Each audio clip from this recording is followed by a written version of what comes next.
በከባድ ዝናብ ውስጥ በቢሊየን የሚቆጠር ብር ያለው አንድ ሀብታም ወጣት ረጠበ። ባል የሞተባት አንዲት ሴት ደግሞ ለአንድ ሌሊት ብቻ መጠለያ ሰጠችው። ከዚያ ምን ተፈጠረ? የሰው ልጅ ሁሉ ያስለቀሰ ታሪክ ነበር። እኩለ ሌሊት ላይ ሙሉ በሙሉ የረጠበ አንድ ባለ ሀብት ወጣት እየተንቀጠቀጠ ከአንዲት ትንሽ የጭቃ ቤት ውጭ ቆመ። በውስጧ አንዲት ወጣት መብለት ብቻዋን ትኖር ነበር። እሷም የፈቀደችለት ለአንድ ሌሊት ብቻ እንዲቆይ ነበር። ነገር ግን ባለ ሀብቱ ወጣት ብቸኛዋን ሴት ሲያይ በሷ ላይ ያደረገው ነገር ሁሉንም የሰው ልጆች አስለቀሰ። ጓደኞቼ ሙሉን እውነተኛ ታሪክ ለማወቅ ይህንን ቪዲዮ እስከ መጨረሻ ተመልከቱ። እንዲሁም ይህን ቪዲዮ ላይክ ማድረግና ለቻናሉም አዲስ ከሆናችሁ ሰብስክራይብ ማድረጋችሁ እንዳትረሱ። በዚያ ሌሊት የዝናብ ጠብታዎች የሰማይን ሙሉ ሐዘን ተሸክመው ወደ መሬት የሚወርዱ ይመስሉ ነበር። በጣም ጨለማ ሌሊት፣ ብርቱ ንፋስ እና የመብረቅ ብልሽታ እያንዳንዱ ደቂቃ በጣም አስፈሪ አድርገውታል። በዛ ማዕበል የበዛበት ሌሊት ሰው በሌለበት የጭቃ መንገድ ላይ አንድ ወጣት ልጅ ሙሉ በሙሉ ረጥቦ ቀስ እያለ ወደፊት ይራመድ ነበር። እድሜው ከ25 ወይም 26 ሊበልጥ አይችልም። ፊቱ ላይ የሀብታምነት ምልክት ይታያል። ውድ ልብሶች፣ እጁ ላይ የሚያብረቀርቅ ሰዓት፣ በአንገቱ ላይ ወፍራም የወርቅ ሐብል። ነገር ግን በዛ ሰዓት ሁኔታው ከማንኛውም ምስኪን ለማኝ የከፋ ነበር። ስሙ አኒኬት ይባላል። በቢሊየን የሚቆጠር ብር ያለው ኩባንያ ባለቤት። ትዕዛዙ ብቻ ትልልቅ ሰዎች እንዲንበረከኩ የሚያደርግ።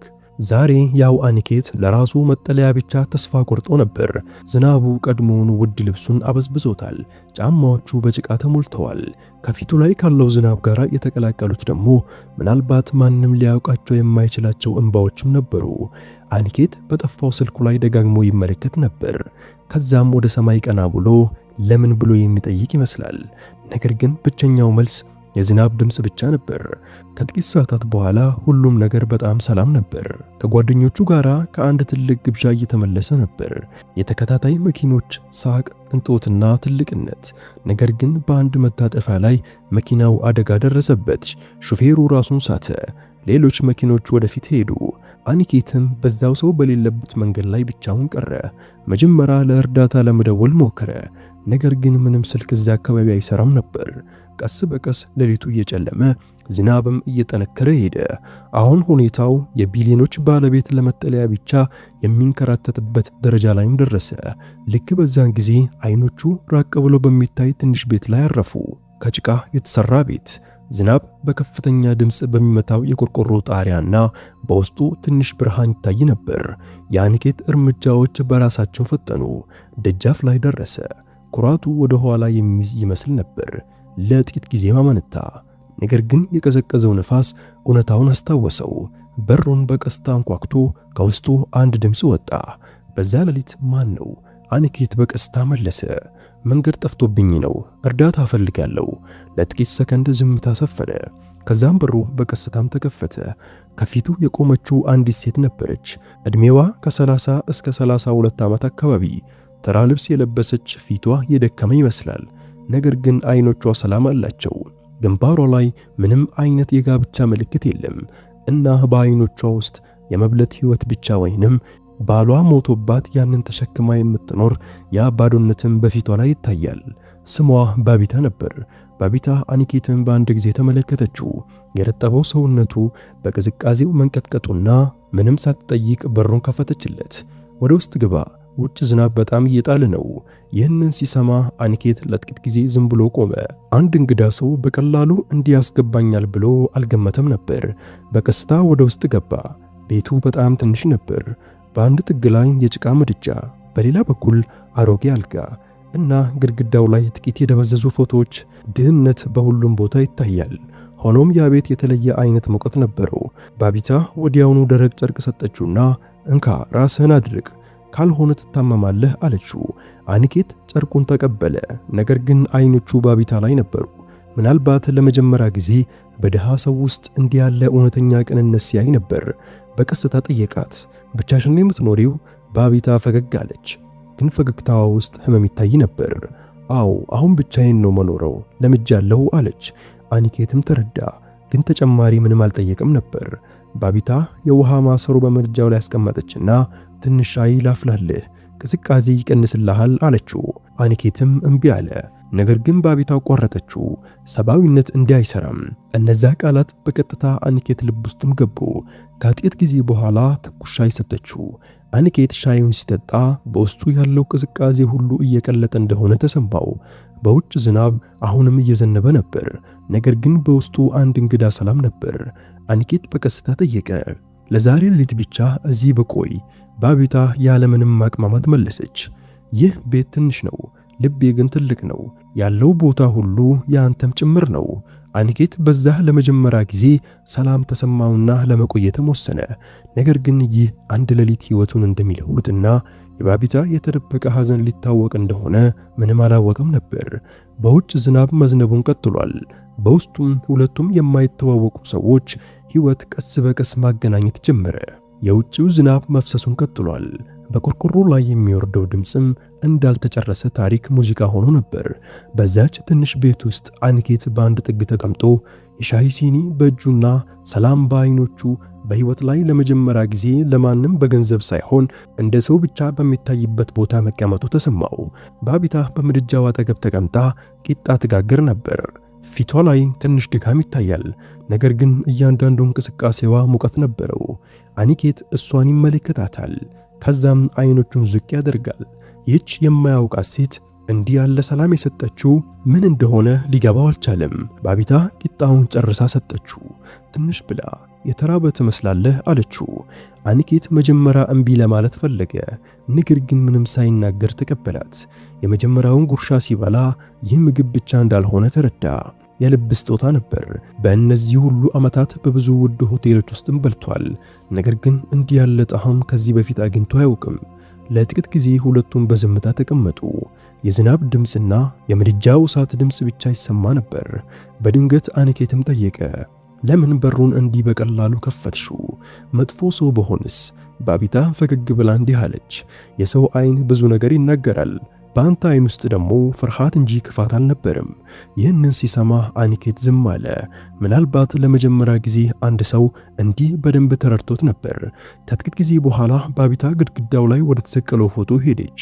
በፎቶ ላይ ያለ ሰው ተራ ቢመስልም ፊቱ ግን ቅንነት ይታይበታል። አኒኬት ጠየቀ፣ ይህ ማን ነው? ይህ ማን ነው አላት። የባቢታ አይኖች በእንባ ተሞሉ። ቢሆንም ራሷን አበረታታ፣ ባሌ ነበር አለች። ይህንን ሲሰማ አኒኬት ትንሽ ምቾት አጣ። በቀስታ ጠይቃት፣ አሁን የት ነው ያለው? ባቢታ ትልቅ ትንፋሽ ወስዳ፣ ከእንግዲህ በዚህ ዓለም የለም። ከጥቂት ዓመታት በፊት በአደጋ ሞቷል።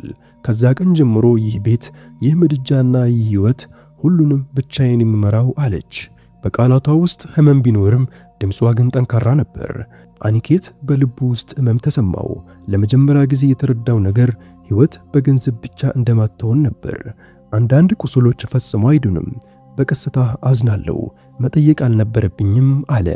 ባቢታ ራሷን ነቅንቃ፣ ችግር የለውም ህመም ማካፈል ያቀለዋል አለች። ይህንን ሲሰማ በአኒኬት ውስጥ የሆነ ነገር ተሰበረ። እሱም በውስጡ ብዙ ነገር ተሸክሞ እንደነበረ ተሰማው። በድንገት እንዲህ አለ፣ እኔ ሁሉ ነገር አለኝ፣ ገንዘብ፣ ስም፣ ዝና፣ ግን አሁንም ውስጤ ባዶ ነው።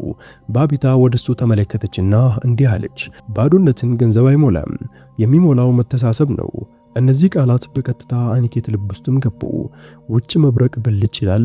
በከፍተኛ ድምፅ ዝናብ ይበልጥ ጠነከረ። በድንገት ኃይለኛ ንፋስ መጣና በሩ በኃይል ከፈተ። አኒኬት በሩን ለመዝጋት ተነሳ። ነገር ግን ወደ ውጭ ሲመለከት በጨለማ ውስጥ የሆነ ነገር ተመለከተ። ልክ ከቤቱ ውጭ አንድ ሰው ቆሞ ይመስላል። ልቡ መምታትም ጀመረ። ወዲያው በሩን ዘግቶ ባቢታን ተመለከተ። ባቢታም ደንግጣ ነበር። ነገር ግን ራሷን አረጋግታ መንገደኛ ሊሆን ይችላል ወይም የንፋሱ ድምፅ ነው አለች። ሆኖም አኒኬት አላመነም። ፍርሃት በፊቱ ላይ ይታያል። ልክ በዛን ጊዜ በሩ ላይ ድንገት ከፍተኛ መንኮኳት መጣ። ድምፁ በቤት ውስጥ ማስተጋባ። ባቢታና አኒኬት እርስ በርሳቸውም ተያዩ። በዛ ሌሊት የነበረው ዝምታ በድንገት ወደ ፍርሃትም ተቀየረ። አኒኬት በቀስታ ወደ በሩ ሄደ። ልቡ ይመታ ነበር። ሊከፍተው ሲል ባቢታ እጁን ይዛ በቀስታ ቆይ፣ ውጪ ያለው ማን እንደሆነ አናውቅም አለችው። ነገር ግን ማንኮኮት ይበልጥ በረታ። ይህ ከእንግዲህ ስለ አንድ ሌሊት መጠለያ ብቻ አልነበረም። ይህ ሌሊት አዲስ አይነት ችግር ይዞ እየመጣ ነበር። በበሩ ላይ ያለው ተከታታይ መንኳኳት የዚያን ቤት ዝምታ ጠፋው። የአኒኬትና የባቢታ የልብ ምትም ጀመረ።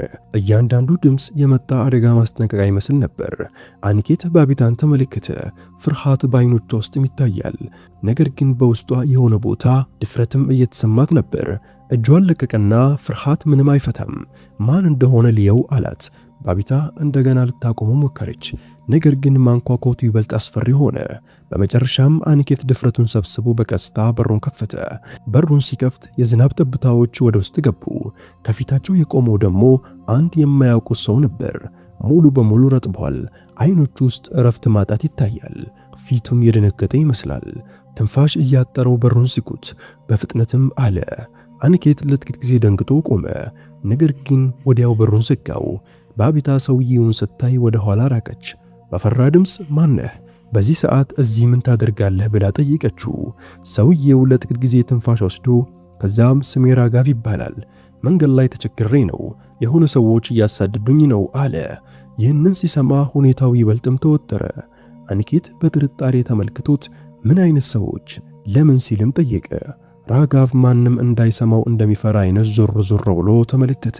ከዚያም ምንም መጥፎ ነገር አላደረኩም፣ ነገር ግን ያጋጠሙኝ ሰዎች በጣም አደገኛ ናቸው፣ ከእነሱ ነው አምልጬ እዚህ የመጣሁት አለ። ባቢታና አኒኬት እርስ በእርሳቸውም ታዩ።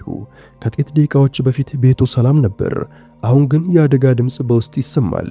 ባቢታ በቀስታ እንዲህ አለች፣ አይ እኛ ብዙ ነገር የለንም፣ እኛ ራሳችንን ችግር ውስጥ መክተት አንችልም። ነገር ግን የራጋቭን ሁኔታ ስታያዘነችለት እየተንቀጠቀጠ ነበር። አይኖቹ እርዳታ እንደሚፈልግ ይናገሩ ነበር።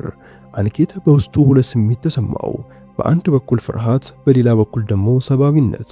ለጥቂት ጊዜ ካሰበ በኋላ ትልቅ ትንፋሽ ወስዶ እሺ ለዛሬ ሌሊት እዚህ መቆየት ትችላለህ፣ ነገር ግን ማንኛውም ችግር ቢመጣ ኃላፊነቱ ያንተ ይሆናል አለ። ራጋቭ ወዲያውኑ ራሱን ነቅንቆ እንዲህ አለ፣ አመሰግናለሁ፣ ይህንን ውለታችሁን መቼም አልረሳም። ባቢታ ደረቅ ጨርቅ ሰጠችውና ከምድጃው አጠገብ እንዲቀመጥም ነገረችው። ነገር ግን በቤት ውስጥ ያለው ሁኔታ እንደ ቀድሞ ሰላም አልነበረም። በሁሉም ሰው አእምሮ ውስጥ ፍርሃትም ሰፈነ። ሦስቱም በዝምታ ተዋጡ። የዝናብ ድምፅና የንፋስ ድምፅ ብቻ ይሰማ ነበር። በድንገት ከሩቅ የሰዎች ድምፅም ተሰማ። አንድን ሰው የሚፈልግ ይመስላል። አኒኬት ወዲያውኑ ወደ መስኮት ሄዶ ወደ ውጭ ተመለከተ። በጨለማ ውስጥ አንዳንድ ጥላዎች ይታዩ ነበር። ልቡ በኃይል መታ። እዚህ የመጡ ሊሆኑ ይችላሉ ብሎ በሹክታም ተናገረ። ይህንን ሲሰማ የራጋቭ ፊት በፍርሃት ነጣ። ባቢታ ወዲያውኑ በሩን ዘጋችና ከውጭ የሚታየውን ብርሃን ለመቀነስ የምድጃውን እሳት ማጠፋች። አሁን በሶስት መካከል ዝምታ ሆነ። ነገር ግን ውጭ አደጋ እየቀረበ ነበር። የእግር ኮቴ በግልጽ ይሰማል። አንድ ሰው ከሩቅ ጮኸ፣ እዚህ ተመልከቱ፣ እዚህ አካባቢ መሆን አለበት። ይህንን ሲሰማ በቤት ውስጥ ያሉ ሶስት ሰዎች ትንፋሻቸው ተቆራረጠ። በሕይወቱ ለመጀመሪያ ጊዜ አኒኬት ገንዘብም ሆነ ስልጣን ምንም በማይጠቅሙበት ሁኔታ ውስጥ ፍርሃትም ተሰማው። ባቢታን ተመልክቶ ምንም ቢፈጠር አሁን አብረንም ብሎ በሹሹክታም ተናገረ። ባቢታ ወደሱ ተመልክታ ራሷን ንቅንቃ አረጋገጠችለት። በዚያች ትንሽ ቤት ውስጥ ሶስት እንግዳ ሰዎች አሁን በአንድ ፍርሃትም ተሳስረዋል። በድንገት ውጭ ያለው የእግር ኮቴ ቆመ እና ልክ በሩ ፊት ለፊት አንድ ጥላ ታየ። በዛ ሌሊት የነበረው ዝምታ ወደ ማዕበል ሊቀየር ነበር። ልክ ከበሩ ውጭ የቆመው ያ ጥላ የሶስቱንም ትንፋሽ ያስቆመው መሰለ። ውጭ ዝናብ መዝነቡን ቀጥሏል። ነገር ግን በዛ ሰዓት እያንዳንዱ የዝናብ ጠብታ ድምፅ እንኳ የጠፋ ይመስል ነበር። ምክንያቱም የፍርሃት ድምፅ ከሁሉም በላይ ይጮህ ነበር። አኒኬት፣ ባቢታና ራጋቭ ሳይንቀሳቀሱ በረዶ ሆነው ቆሙ። በድንገት በሩ ላይ ከባድ መንኳኳት መጣ። በዚህ ጊዜ ከበፊቱ የበለጠ አስፈሪ ነበር። አንድ ሰው በሩን ሰብሮ በኃይል ለመግባት እንደሚፈልግ ሁሉ የባቢታ ልብ በኃይል መታ። አኒኬትን ተመለከተች። በአይኖቿ አሁን ምን እናድርግ ይሉ ነበር። አኒኬት ራሱን አረጋግቶ ዝም እንዲሉ በምልክት አሳያት። ነገር ግን ከውጭ ድምፅ መጣ፣ በሩን ክፈቱ፣ በውስጥ መሆንህን እናውቃለን። ይህንን ሲሰማ ራጋቭ በጣም ደነገጠ። ፍርሃት በፊቱ ላይም ይታያል። ደንግጦ ይገሉኛል አለ። ባቢታ ወዲያውኑ አፉን ይዛ ዝም በል፣ ድምፅ እንዳታወጣ ብላ በሹክታም ተናገረች። ነገር ግን ውጭ ያሉት ሰዎች አሁን ይበልጥ ተቆጥተው ነበር። በሩን በኃይል መምታትም ጀመሩ። በእያንዳንዱ ምት የቤቱ ግድግዳዎች የሚንቀጠቀጡ ይመስሉ ነበር። አንኬት አእምሮ በሐሳብ ተሞላ። በሕይወት ማንኛውም ችግር በገንዘብ ይፈታ ነበር። ዛሬ ግን ገንዘብ መሆነ ስልጣን አልረዱትም። ብቸኛው ረዳቱ ድፍረቱ ነበር። ባቢታን በቀስታ ጠየቃት። ሌላ መውጫ መንገድ አለ? ባቢታ ወደ እርሻ የሚወስድ ትንሽ የኋላ በር አለ፣ ነገር ግን ውጭው ጨለማና ጭቃ ነው አለች። አንኬት ወዲያውኑ ወሰነና እዚህ መደበቅ አለብን፣ ውጭ መውጣት አደገኛ ነው አለ። ልክ በዛን ጊዜ በሩ ላይ ከባድ ምት መጣና መቆለፊያውም ተናወጠ። ጊዜው እያለቀ ነበር። አንኬት ራጋቭን ይዞ አሮጌ ቁምሳጥን ወዳለበት ጥግም ወሰደው። ከበስተጀርባው ደበቀውና ምንም ቢፈጠር ድምፅ እንዳታወጣ አለው። ራጋቭ እየተንቀጠቀጠ ራሱንም ነቀነቀ። ባቢታ ቤቱ ጨለማ እንዲሆን የምድጃውን እሳት ሙሉ በሙሉ አጠፋች። አሁን መላው ቤት በጨለማ ተዋጠ። ከዚያም ሌላ ትልቅ ግፊት መጣና በሩ በከፊል ተሰበረ። 3 ወይም 4 ሰዎች ወደ ውስጥ ገቡ። በእጆቻቸው ዱላ ይዘው ነበር። ቁጣ በዓይኖቻቸው ውስጥም ይታያል። ክፍሉን ቃኙና አንደኛው በከፍተኛ ድምፅ እዚህ የሆነ ቦታ መደበቁን እናውቃለን። አንኬት እና ባቢታ በአንድ ጥግ ቆመው ትንፋሻቸውን ዋጡ። ከሰዎች አንዱ ባቢታን ትኩር ብሎ ተመልክቶ እዚህ የመጣ ሰው አለ ሲል ጠየቃት። ባቢታ ራሷን አበረታታ የለም፣ እዚህ የመጣ ማንም የለም አለች። በድምጿ ውስጥ ትንሽ ፍርሃት ቢኖርም ድፍረትም ነበረው። ያ ሰው ቤቱን በጥርጣሬ መመልከትም ጀመረ።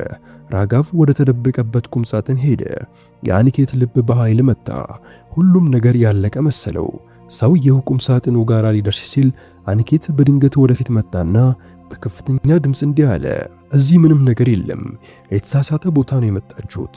ድምፁ በጣም በራስ መተማመን ስላለው ሰዎች ለጥቂት ጊዜም ቆሙ። አንደኛው በቁጣ እያስተማርከን ነው አለው። ነገር ግን ልክ በዛን ጊዜ ከውጭ ድምፅ ወጣ፣ ኑ እዚህ የለም፣ ወደፊት ሮጦ መሆን አለበት። ይህንን ሲሰማ ለጥቂት ሰከንድ ቆሞ ከዛ ወጡ። ከመውጣታቸው በፊት አንድ ጊዜ ወደ ውስጥ ተመልክተው ወደ ጨለማው ሄዱ። በሩ በከፊል ተሰብሯል። ዝናብ ወደ ውስጥ ይገባ ጀመር። ለጥቂት ጊዜ ማንም አልተናገረም። ከዛም በድንገት ራጋቭ መጣና ወለሉ ላይም ተቀመጠ። ሕይወቱ የተመለሰለት ይመስላል። ከዓይኖቹ እንባ ይፈሱ ነበር። በሚንቀጠቀጥ ድምፅ እንዲህ አለ፣ እናንተ ሁለታችሁ ባትኖሩ ኖሮ ዛሬ ሌሊት አልተርፍም ነበር። ባቢታ በቀስታ ፈጣሪ እርስ በእርሳችን እንድንረዳዳ ልኮናል አለች። አንኬት በዝምታ ቆመ። ነገር ግን በውስጡ የሆነ ነገር እየተለወጠ ነበር። ለመጀመሪያ ጊዜ የተረዳው የሕይወት እውነተኛ ጥንካሬ ገንዘብ ሳይሆን ድፍረትና ሰብአዊነት መሆኑ ነበር። ውጭ ዝናብ ቀስ በቀስ እየቀነሰ ነበር። ነገር ግን ወደዚህ ቤት የገባው ማዕበል የሦስቱን ሕይወትም ቀይሮታል። አንኬት ባቢታን ተመለከተ። በፊቱ ላይ አክብሮት ይታይ ነበር። በቀስታ በጣም ደፋር ነሽ አላት። ባቢታ ፈገግ ብላ አስፈላጊነት ሰውን ደፋር ያደርገዋል አለች። ይህንን ሲሰማ በአንኬት ልብ ውስጥ አክብሮት አደረ። ሌሊቱ ቀስ እያለ ያልፍ ነበር። ነገር ግን እንቅልፍ አልነበራቸውም። የሁሉም ሰው አእምሮ በሐሳብ ተሞልቷል። ራጋቭ ከፍርሃቱ ለመውጣት እየሞከረ ነው። ባቢታ ያለፈ ህመሟን ደብቃ ጠንካራ ሆና ትታያለች። አንኬት ደግሞ ለመጀመሪያ ጊዜ ስለ ሕይወት በጥልቀት ያሰብ ነበር። ምናልባት ሁል ጊዜ የተሳሳተ ነገሮችን ሲያሳድድ እንደነበርና እውነተኛ ሰላም ከሱ ርቆ እንደነበረ ተሰማው። በድንገት የዶሮ ጩኸት ከሩቁ ተሰማ። ሰማዩም ትንሽ ብርሃን ማሳየትም ጀመረ። ንጋት እየቀረበ ነበር። ለሶስቱም አዲስ ነገር ይዞ የሚመጣው አዲስ ንጋት። ነገር ግን ይህ ታሪክ ገና አልተጨረሰም። ምክንያቱም እውነተኛ እውነት ገና ሊመጣ ነው። ያም እውነት ሁሉም ነገር ይለውጣል። የንጋት ብርሃን ወደዛች ትንሽ ቤት ሲገባ የምሽት ፍርሃት ቀስ በቀስ መጥፋትም ጀመረ። ነገር ግን ከእሱ ጋር ብዙ ጥያቄዎች መጡ። ውጭ ዝናብ ቆሟል። አየሩ የረጠበ አፈር ጠረን አለው። ሰማዩም እየጠራ ነበር። ነገር ግን በቤት ውስጥ የተቀመጡት የሶስት ሰዎች ልብ አሁንም ከባድ ነበር። አንኬት በሩ አጠገብ ቆሞ ወደ ውጭ ይመለከታል። አይኖቹ የምሽቱን ሁኔታ ደጋግመው ያዩት ነበር። ሕይወቱ በአንድ ሌሊት እንዲህ ይለወጣል ብሎ ፈጽሞ አልገመትም። በሌላ በኩል ባቢታ ምንም እንዳልተፈጠረ ሁሉ ምድጃው አጠገብ ተቀምጣ ሻይ ታፈላ ነበር። ነገር ግን ፊቷ ላይ ያለው ድካም፣ በአይኖቿ ውስጥ ያለው ፍርሃት ይታያል። ራጋቭ በአንድ ጥግ ላይ ተቀምጦ አንገቱን ደፍቶ በጥልቅ ሐሳብ ስተውጦ ነበር። ለጥቂት ጊዜ ዝምታ ሰፈነ። ከዚያም ባቢታ 3 ሲኒ ሻይ አዘጋጅታ ከፊታቸው ማስቀመጠችና እንኩ ሻይ ጠጡ፣ ትንሽ እረፍት ይሰጣችኋልም አለች። አኒኬት ሲኒውን አነሳ። ነገር ግን እጆቹ ትንሽ እንቀጠቀጡ ነበር። አንድ ጊዜ ጠጣና ራጋቭን ተመልክቶ አሁን እውነቱን ንገረኝ፣ በእውነት ምንድነው የሆንከው? እነዚያ ሰዎች እነማን ናቸው? ለምንስ ነው የሚያሳድዱህም? አለው። ራጋቭ መጀመሪያ አይን ላይን መገጣጠም ፈራ። ነገር ግን ከዛ ሁሉም ነገር ለመናገር ወሰነ። ትልቅ ትንፋሽ ወስዶ እንዲህ አለ። እኔ ከአንድ ትንሽ መንደር የመጣሁ ነኝ። በከተማ ውስጥ በአንድ መጋዘን ውስጥ እሰራለሁ። እዛ ያሉ አንዳንድ ሰዎች በሕገወጥ ሥራ ውስጥ ነበሩ። ባየሁት ጊዜ ማዘንኩ። ነገር ግን ሥራው ስለሚያስፈልገኝ ዝም አልኩ። ነገር ግን አንድ ቀን ከነሱ ጋር እንድሰራ አስገደዱኝ። እምቢ ስል ደግሞ ዛቱብኝ። ድፍረት አግኝቼ ለፖሊስ ለመናገር ወሰንኩ። ከዚያ ቀን ጀምሮ እያሳደዱኝ ነው። ይህንን ሲሰሙ አኒኬትና ባቢታ ደነገጡ። ባቢታ ወዲያውኑ ትክክለኛውን ነገር ነው ያደረከው፣ ስህተትን መቃወም ያስፈልጋል አለች። ነገር ግን ራጋቭ አንገቱን ደፍቶ አው ግን አሁን ሕይወቴ አደጋ ላይ ነው አለ። አኒኬት ለጥቂት ጊዜ ዝም አለ። ከዛም ከእንግዲህ የምንፈራበት ጊዜ የለም፣ ከእውነት ገን ከቆምክ እኔ ካንተ ጋር ነኝ አለ። ይህንን ሲሰማ ራጋቭ ተገረመ። አንድ ሀብታም ሰው ለሱ እንዲህ ያለ ነገር ይናገራል ብሎ ማመን አልቻለም ነበር። ባቢታም አኒኬትን ተመለከተችው። ለሱ ያላት አክብሮትም ጨመረ። ልክ በዛን ጊዜ የአኒኬት ስልክ በራ። ስልኩ እንደበራ ጥሪዎችና መልእክቶች መምጣትም ጀመሩ። ሰዎች ይፈልጉት ነበር። አኒኬት ለጥቂት ጊዜ ስልኩን ተመለከተና መልሶ አጠፋው። ባቢታ ለምን አጠፋኸው? ቤተሰቦቹ እኮ ይጨነቃሉ አለችው። አኒኬት ፈገግ ብሎ ለመጀመሪያ ጊዜ ራሴን የመርዳት እድል አግኝቻለሁ፣ ገና ወደዛ መመለስ አልፈልግም አላት። ይህንን ሲሰሙ ባቢታና ራጋቭ ተገረሙ። በድንገት የመኪናዎች ድምፅ ከውጭ መጣ። ሦስቱም ወደ በሩ ተመለከቱ። አኒኬት ልቡ መታ። በሩም በቀስታ ከፈተና ወደ ውጭ ሲመለከት ብዙ የፖሊስ መኪኖች አየ። ፖሊሶች በፍጥነት ዙሪያውን ይመለከቱ ነበር። አኒኬት ትልቅ እረፍት ተሰማው። የራጋቭ ፍርሃት ግን ጨመረ። እነዚያ ሰዎች ለፖሊስ መናገሬን ካወቁ አይምሩኝም አለ። ልክ በዛን ጊዜ አንድ ፖሊስ ወደፊት መጥቶ አኒኬት የሚባል ሰው እዚህ አለ ሲል ጠየቀ። አኒኬት ወደፊት መጣና አሁን ነኝ አለ። ፖሊሱ ካለፈው ሌሊት ጀምሮ እንፈልጋለን፣ መኪናህ አደጋ አጋጥሞታል፣ እዚህ ልትሆን እንደምትችል መረጃ ደርሶናል አለ። አኒኬት ራሱን ነቀነቀና በድንገት ግን አንድ ሌላ አስፈላጊ ነገር አለ አለ። ወደ ራጋቭ ጠቆመና ይህ ሰው ምስክር ነው፣ ጥበቃ ያስፈልገዋል አለ። ፖሊሱ ራጋቭን ተመልክቶ ይህ እውነት ነው ሲል ጠየቀ። ራጋቭ ድፍረቱን ሰብስቦ ሁሉንም ነገር አስረዳ። ፖሊሱ ወዲያውኑ ጥበቃ እንደሚያደርጉለት ነገረው። ይህንን ሲሰማ የራጋቭ አይኖች በእንባ ተሞሉ። ሕይወቱ እንደተረፈም ተሰማው። ባቢታ ፈጣሪን አመሰገነች። ነገር ግን አኒኬት ሁሉንም ያስገረመ ነገር ተናገረ። ፖሊሱን በዚህ ጉዳይ እኔ ማግዛለሁ አለው። ፖሊሱ በመገረም ለምን ሲል ጠየቀ። አኒኬት ምክንያቱም ይህ የእውነትና የሰብአዊነት ውጊያ ነው አለ። ይህንን ሲሰማ ባቢታ አይኖች ውስጥ ኩራትም ታየ። አንድ ባለሀብት ሰው እንዲህ ሊለወጥ ይችላል ብላ አላሰበችም ነበር። ፖሊሱ ራጋቭን ይዞ መሄድ ጀመረ።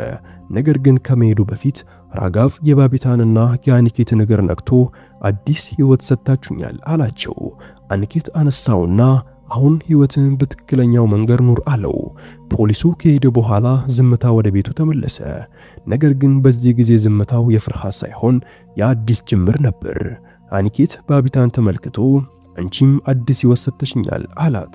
ባቢታ ፈገግ ብላ እኔ ምንም አላደረኩም፣ ቀድሞውኑ በውስጥህ ነበር፣ ወደ ውጭ የሚወጣበት እድል ብቻ ነው የሚያስፈልገው አለችው። ይህንን ሲሰማ በአኒኬት ልብ ውስጥ ሙቀትም ተሰማው። ይህ ግንኙነት የአንድ ሌሊት ብቻ እንዳልሆነ ተረዳ። በጣም ጥልቅ ነበር። ነገር ግን ታሪኩ ገና አልተጨረሰም።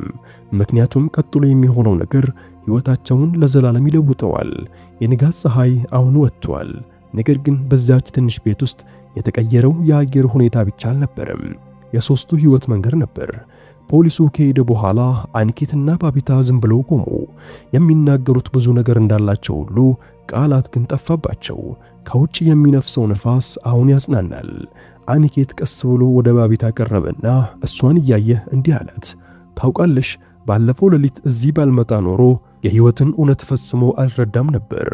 ባቢታ ወደሱ ተመልክታ በፈገግታ እንዲህ አለች፣ ሕይወት የምታስተምረን በትክክል የሚያስፈልገንን ነገር ነው። አኒኬት ጥልቅ ትንፋሽ ወስዶ ቤቱን ተመለከተ። አሁን ድህነት አላየም፣ እውነትን አየ። በቀስታም ባቢታ ወደ ዓለሜ መመለስ ይኖርብኛል፣ ነገር ግን አንቺም ከዚህ ብቸኝነት እንድትወጪ ይፈልጋለሁ አላት። ባቢታ ለጥቂት ሰከንድ ዝም አለች። በፊቷ ላይ ብዙ ስሜቶችም ይታያሉ። በቀስታ ዓለሜ እዚህ ነው አኒኬት፣ ይህም ቤትና እነዚህ ትዝታዎች ትቼ መሄድ አልችልም አለች። ይህንን ሲሰማ አኒኬት ለባቢታ ይህ ቤት ትዝታዋ መሆኑን ተረዳ። ነገር ግን በልብ ውስጥ ሌላ ስሜት አድሮ ነበር። በቀስታ ያንን ዓለም ትቼ እዚህ መምጣት እፈልጋለሁ ብልስ አላት። ባቢታ ደነገጠች። በዚህ ነገር አትቀልድ አኒኬት፣ ዓለምህ ሰፊ ነው። አኒኬት አይኖቿን እያየህ አይደለም፣ ለመጀመሪያ ጊዜ እዚህ ሰላም አግኝቻለሁ አላት። ይህንን ስትሰማ የባቢታ የልብ ምትም ጨመረ። ነገር ግን የአንድ ሌሊት ስሜት ነው፣ ጊዜ ሁሉንም ነገር ይፈውሳል አለች። አኒኬት ግን አይደለም፣ መረዳት ነው፣ ለመጀመሪያ ጊዜ ነው እንዲህ የሆነው አላት። በመካከላቸው ዝምታ ሰፈነ። ልክ በዛን ጊዜ አንዳንድ የመንደሩ ሰዎች ሲመጡ ታዩ። ምናልባት ስለ ሌሊት ሁኔታ ሰምተው ሊሆን ይችላል። ሰዎች ተሰባሰቡና ምን እንደተፈጠረ ባቢታን መጠየቅም ጀመሩ። አኒኬት በአንድ በኩል ቆሞ ሁሉንም ይመለከት ነበር። እነዚህ ሰዎች ድሆች ቢሆንም አብረው እንደሚቆሙ ተረዳ። ልክ በዛን ጊዜ አንድ አዛውንት መጥተው ልጄ ትልቅ ሥራ ሰርተሻል፣ ለእንግዳ ሰው እርዳታ መስጠት ትልቅ ነገር ነው አሏት። ባቢታ በትህትና አንገቷን ደፋች። አኒኬት ይህን በማየቱ ተነካ። እውነተኛ ሀብት ሰዎች ከልብ አብረው የሚቆሙበት እንደሆነ ተገነዘበ። ልክ በዛን ጊዜ የአኒኬት ስልክ እንደገና መጮህም ጀመረ። የአባቱ ጥሪ መለሰ። አባቱም የት ነህ አኒኬት፣ ተጨንቀናል አለ። አኒኬት በረጋ ድምፅ መለሰ፣ ደህና ነኝ፣ በቅርብ እመለሳለሁ፣ ነገር ግን የምሰራው አንድ አስፈላጊ ነገር አለኝ። አባቱ ምን አይነት ሥራ ሲል ጠየቀ። አኒኬት ባቢታን ተመልክቶ ሰው የመሆን ሥራ አለ። አባቱ ለጥቂት ጊዜ ዝም አለ። ጥሪው ካበቃ በኋላ አኒኬት ወሰነ። ለመንደር ሰዎች እንዲህ አላቸው፣ በዚህ መንደር ውስጥ ትምህርት ቤትና ሆስፒታል መገንባት እፈልጋለሁ። ይህንን ሲሰሙ ሁሉም ሰው ደነገጡ። ባቢታ አኒኬትን እየተመለከተች አንድ ሰው በአንድ ሌሊት እንዴት እንዲህ ሊለወጥ እንደሚችል አልገባትም። ነገር ግን ለውጡ እውነተኛ ነበር። በሚቀጥሉት ቀናት አኒኬት ስራውን ጀመረ። ለመጀመሪያ ጊዜ እንዲህ ያለ ትልቅ እንቅስቃሴ በመንደር ውስጥም ሆነ። ሰዎች ተስፋ በማግኘታቸው ደስተኞች ነበሩ። በዚህ ጊዜ አኒኬት ደጋግሞ ባቢታን ያወራት ነበር። በመካከላቸው ትስስር ተፈጠረ። በየቀኑም እየጠነከረ ሄደ። አንድ ቀን አኒኬት የምነግርሽ ነገር አለኝ አላት። ባቢታም ንገረኝ አለችው። አኒኬት በቀስታ ላገባሽ እፈልጋለሁ አላት። ይህንን ስትሰማ ባቢታ በጣም ደነገጠች። አይኖቿ በእንባ ተሞሉ። በሚንቀጠቀጥ ድምፅ ያ አይሆንም አኒኬት፣ እኔ ባል የሞተብኝ ነኝ፣ አንተ ደግሞ ባለ ሀብት ነህ፣ ማህበረሰቡ ይህንን አይቀበለውም አለች። አኒኬትም እኔ ስለ አንቺ ብቻ ነው ግድ የሚለኝ፣ ያለፈ ታሪክሽ ማንነትሽ አይደለም አላት። ይህንን ስትሰማ ባቢታ አለቀሰች። በእውነት ስለ እውነቴ አይገድህም አለችው። አኒኬት እጇን ይዞ አይደለም፣ ምክንያቱም በውስጥሽ ያለው ሰብአዊነት አይቻለው አላት። በዛ ቀን ባቢታ ለመጀመሪያ ጊዜ የልቧን ፍራቻ ጠፋች። በቀስታ እሺ አለች። የመንደሩ ሰዎችም ይህንን ግንኙነት በደስታ ተቀበሉት። ምክንያቱም የአኒኬትን ቅንነትና የባቢታን ንጹህ ልብ አይተዋል። ከጥቂት ወራት በኋላ በዛ መንደር ውስጥ የሚያምር ሰርግ ተካሄደ። አኒኬት እና ባቢታ አዲስ ሕይወትም ጀመሩ። በዚያም የሀብት ኩራት የለም፣ የደህንነት ህመም የለም፣ ሰብአዊነት ብቻ ነገሰ። ጊዜውም አለፈ። መንደሩ ተቀየረ። ልጆች በትምህርት ቤት ይማራሉ። ሰዎች በሆስፒታሉ ሕክምናም ያገኛሉ። ሁሉም ሰው አኒኬትንና ባቢታን ይመርቁ ነበር። በአንድ ሌሊት አኒኬት ሕይወቱ ከተቀየረበት በዛው አሮጌ ቤት ውስጥ ቆመ። ወደ ሰማይ ተመልክቶ ፈገግ አለ። ያንን የዝናብ ሌሊት እንደሚያስታውስ ሁሉ ባቢታ ወደሱ መጣ። ምን እያሰብክ ነው ብላ ጠየቀችው። አኒኬት እንዲህ አለ፣ እያሰብኩ ያለሁት በዚያ ሌሊት ዝናብ ባይዘንብ ኖሮ አንቺን አላገኝሽም ነበር። ባቢታ ፈገግ ብላ አንዳንድ ግንኙነቶች በፈጣሪ የተፈጠሩ ናቸው አለች። ሁለቱም እርስ በእርሳቸው እጅ ለእጅ ተያይዘው ወደ ሰማይ ተመለከቱ። በማዕበሉ ሌሊት የጀመረው ታሪክ አሁን ወደ ውብ ሕይወትም ተቀይሯል። ይህ የሕይወት ትልቁ እውነት ነው። አንድ ሰው ሌላውን ሲረዳ ፈጣሪ ከነሱ ጋር ይቆማል። አሁን ለጥቂት ጊዜ ራስህን ጠይቅ። እኛ በእውነት የምናምነው አይነት ሰው ነን ወይስ ሁኔታዎች ሲፈጠሩ እውነተኛ ፊታችን ይቀየራል? ያንም ማዕበል ያለበት ሌሊት አስቡ። ጨለማው በነበረበት፣ ሰማዩ በጮኸበት፣ መብረቅ በሚፈነጥቅበት እና ዝናብ በከፍተኛ ሁኔታ በዘነበበት ወቅት በዛ ሌሊት በአንድ በኩል አንኬት ነበር። የቢሊዮኖች ባለቤት፣ ስም፣ ዝና፣ ስልጣን፣ ሁሉ ነገር ነበረው። ነገር ግን በልቡ ውስጥ ባዶነት ነበር። በገንዘብ ሊሞላ የማይችል ዝምታ ነበር። በሌላ በኩል ደግሞ ባቢታ ነበረች። ምንም ድጋፍ፣ ምንም ሀብት የሌላት ተራ መብለት፣ ነገር ግን እውነተኛ ልብ ነበራት። አሁን ራሳችንን እንጠይቅ። በዛ ሌሊት እዛ ብትሆኑ ኖሮ ምን ታደርጉ ነበር? ይህ የኔ ሥራ አይደለም ብለህ በማሰብ በሩን ትዘጋ ነበር ወይስ እንደ ባቢታ ፍርሃትን ትተህ እጅህን ትዘረጋ ነበር? ምክንያቱም እርዳታ መስጠት ቀላል አይደለም፣ በተለይም ከፊት ያለው ሰው እንግዳ ሲሆን። ነገር ግን እነዛ ሰዓቶች ምን አይነት ሰው እንደሆንክ ያሳያሉ። አሁን ደግሞ ራስን በአንኬት ቦታ አስቀምጥ። ሕይወት ሁሉንም ነገር በሰጠች ጊዜ ግን አሁን በልብ ውስጥ ሰላም በሌለበት ወቅት እና አንድ ሌሊት እውነተኛ ደስታ በገንዘብ ሳይሆን በሰብአዊነት ውስጥ መሆኑን ስትረዳ ወደ አሮጌው መንገድ ትመለሳለህ ወይስ ልብህን አዳምጠህ አዲስ ጉዞ ትጀምራለህ? ምክንያቱም ለመለወጥ ሁሉም ሰው እድል አያገኝም።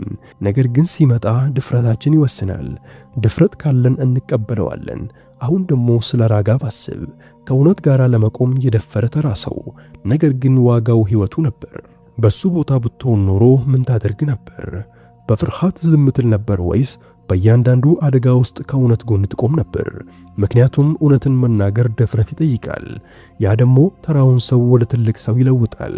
አሁን ደግሞ ትልቁ ጥያቄ፣ ያንተ አንድ ውሳኔ የአንድን ሰው ሕይወት ሊያድን የሚችልበት ቀን ቢመጣ፣ የአንድን ሰው የወደፊት ሕይወት ሊለውጥበት የሚችልበት ጊዜ ቢመጣ፣ ወደፊት ትራመዳለህ ወይስ ወደ ኋላ ፈግፍገህ የብዙሃን አካል ትሆናለህ? ምክንያቱም ሁሉ ጊዜ ጥሩ ሰዎች ነን እንላለን። ነገር ግን እውነተኛው ፈተና የሚመጣው ያለምንም የግል ጥቅም ሌላውን ሰው መርዳት ስንጀምር ነው። ያ ሰዓት በሰብአዊነትና በራስ ወዳድነት መካከል ያለው ልዩነት በግልጽ የሚታይበት ቅጽበት ነው። ይህ ታሪክ አንድ ትልቅ ነገር አስተምሮናል። እውነተኛ ሀብት በባንክ ቁጥር ሳይሆን በልብ ውስጥ ነው። የማያውቁትን ሰው ህመም የሚረዳ፣ ምንም ሳይጠብቅ የሚረዳና ለእውነት የሚቆም ልብ። አንኬት ሁሉ ነገር ነበረው ግን ሰላም አልነበረውም። ባቢታ ምንም አልነበራትም፣ ግን ሰላም ነበራት። ምክንያቱም ሰብአዊነት ፈጽሞ አልተወችም ነበር። እነዚህ ሁለት መንገዶች ሲገናኙ ደግሞ አዲስ ታሪክ ተጻፈ። ሀብት ሳይሆን ልብ ያሸነፈበት ታሪክ። አሁን እጅህን በልብህ ላይ አድርገህ መልስ። በሀብት በስምና በማህበረሰብ ወይም በእምነት በእውነትና በሰብአዊነት መካከል መምረጥ ቢኖርብህ ማንን ትመርጣለህ? ምክንያቱም መልስህ እውነተኛ ማንነትህ ነው። በኮሜንት ላይ አንድ ቃል ብቻ ጻፍ፣ ሀብት ወይም ሰብአዊነት። አስታውስ፣ ትክክለኛ መልስ የምናደርገው ሳይሆን በተግባር የምናሳየው ነው። ይህ ዓለም ከገንዘብ ይልቅ እውነተኛ ልብና ሰብአዊነት ያስፈልገዋል። በዚህ ካመንክ ይህን ታሪክ በእርግጠኝነት ላይክ አድርገው። ይህ መልእክት ለብዙ ሰዎች እንዲደርስ ለጓደኞችና ለቤተሰቦች አጋራው። እንዲሁም ለሌሎች መሰል ልብ የሚነኩ ታሪኮች ይህን ቻናል ሰብስክራይብ በማድረግ እንዳትረሱ። ምክንያቱም ከእያንዳንዱ ታሪክ ጀርባ አንድ ትምህርት አለ። ምናልባትም የሚቀጥለው ታሪክ ልብህን ይበልጥ ይነካ ይሆናል። የዛሬው ታሪካችን ይህን ይመስል ነበር። በሚቀጥለው ታሪክ እስከምንገናኝ አሰላሙ አለይኩም ወራህመቱላሂ ወበረካቱሁ።